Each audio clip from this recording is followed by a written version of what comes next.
हमारे देश के लोकतंत्र के इतिहास में सबसे काला अध्याय अगर कोई आया था तो आपातकाल का दौर था, जब कांग्रेस ने, श्रीमती इंदिरा गांधी जी ने देश पे आपातकाल लागू किया था। इस समय सारे मौलिक अधिकारों को समाप्त कर दिया गया था। सारे व्यक्ति के अभिव्यक्ति की स्वतंत्रता, जीवन जीने की स्वतंत्रता, सुनवाई का अधिकार, किसी को गोली भी मार दिया जाए उस पे भी अदालती कार्रवाई के अधिकारों को एक तरह से छीन लिया गया था। ऐसा दौर आया था।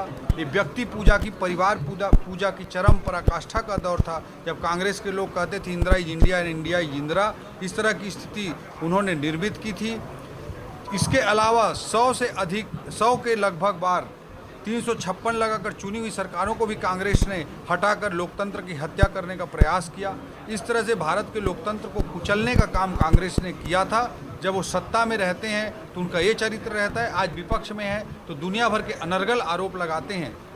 इन सब विषयों को रखते हुए कल लोकतंत्र हत्या दिवस के रूप में भारतीय जनता पार्टी मनाने जा रही है, और ताकि भारत देश की जनता जनार्दन के समक्ष लोकतंत्र के हत्यारी कांग्रेस के असली चेहरे को उजागर किया। सर, मानसून सत्र में विधानसभा के नेतृत्व में चरणदास महतो ने विपक्ष को लाठी लेकर जाने की बात कही। सर, ये उनके आपातकाल वाली जो लोकतंत्र को कुचलने की कांग्रेस की मानसिकता है, उसी का ये परिचायक है, और उसी के तहत इस तरह की भाषा का वो प्रयोग करते हैं। ये परिवारवादी राजनीति से कभी ऊपर नहीं उठ सकते और भारत के जनता के लोकतांत्रिक अधिकारों को कुचलने का, अशांति और अव्यवस्था फैलाने का हमेशा दुष्प्रयास करते हैं। लेकिन भारत देश की जनता, छत्तीसगढ़ की जनता बहुत अच्छे तरीके से समझ चुकी है, और यही कारण है कि आज कांग्रेस को विपक्ष के नेता बनाने के लिए भी लाले पड़ गए 2-2 चुनाव।